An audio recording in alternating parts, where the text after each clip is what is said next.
You know, it's pretty wild when you think about it.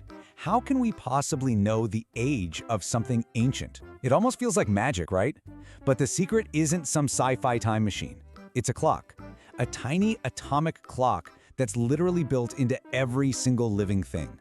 So let's dive in and figure out how scientists use physics to read the past.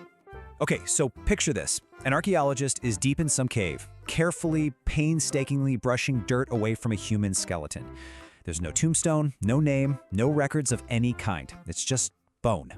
And yet somehow they can look at that bone and say with total confidence, yep, this person lived 4,500 years ago. I mean, how? How on earth is that possible? What invisible calendar are they reading? Well, the answer is one of the most brilliant detective tools ever discovered. It's called radiocarbon dating. And the whole thing boils down to the fundamental laws of physics. So, to unlock this skeleton story, first we've got to understand the clues that are hidden deep inside its very atoms. All right, to get this, we need to meet our two main characters. First up, you've got carbon-12. This is the good old, reliable, stable version of carbon. It makes up like 99% of all the carbon on Earth. Think of it as the bedrock. It's always there and it never, ever changes. But then, it has this rare, radioactive cousin, carbon-14. This one is unstable and, this is the important part, it decays at a perfectly predictable rate. That difference between the one that stays and the one that slowly disappears, well, that's the whole secret right there. So where does this special carbon-14 even come from? Well, it all starts way up in the atmosphere, where cosmic rays are constantly creating it. From there, plants breathe it in, animals munch on those plants, and, well, we eat the plants and the animals. So basically, as long as you're alive, you are constantly taking in this special kind of carbon. It becomes a part of you. And this constant cycle of taking in carbon is what sets up the most incredible natural clock in the entire universe. So here's the key thing to get. While you're alive, breathing, eating, all that stuff, you are constantly refilling your personal supply of carbon-14. This means the ratio of the stable carbon-12 to the radioactive carbon-14 inside your body stays perfectly balanced with the world around you. Everything's in a nice, steady equilibrium. But that perfect balance, it doesn't last forever. There's a very specific moment when everything changes and that atomic clock officially starts ticking down. The second any living thing dies, it stops taking in new carbon. The party's over. Now, those stable carbon-12 atoms, they just hang out, totally unchanged. But the unstable carbon-14 atoms, they're not being replaced anymore. From this moment forward, they only do one thing, decay. And that is the starting gun for our timer. Okay, so how do we actually use that decay to measure time? For that, we need a special kind of ruler. A ruler based on a concept called half-life. The term half-life sounds kind of technical, but it's actually a beautifully simple idea. It's just the fixed amount of time it takes for exactly half of a radioactive substance to disappear.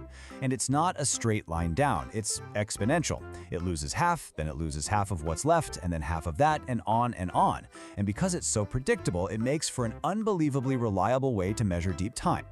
And for our radioactive cousin, carbon-14, that magic number, that one big notch on our atomic ruler, is 5,730 years. That's it. That is the half-life of carbon-14. Don't forget that number.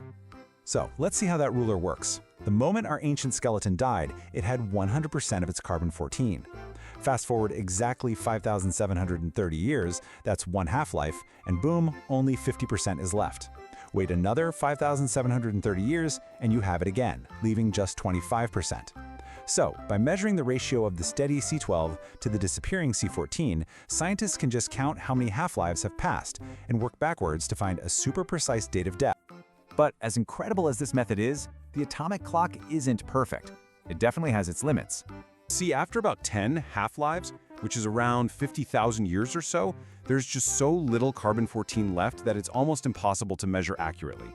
The radioactive signal pretty much just fades into the background noise of the universe. And that also means you can't use it for just anything. You can't date dinosaurs because they died out millions and millions of years ago, way past the limit. And you can't date things that were never alive in the first place, like rocks or stone tools, because they never breathed or ate. So they never had any carbon to begin with. For them, the clock never even started.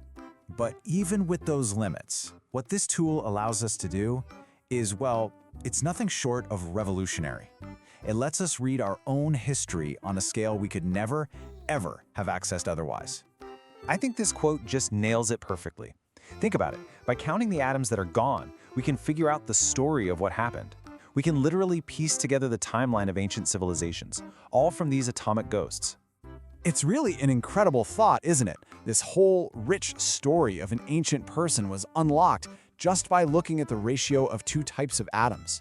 It really makes you wonder, what other secret histories are just sitting there, waiting to be read in the atoms that make up everything around us?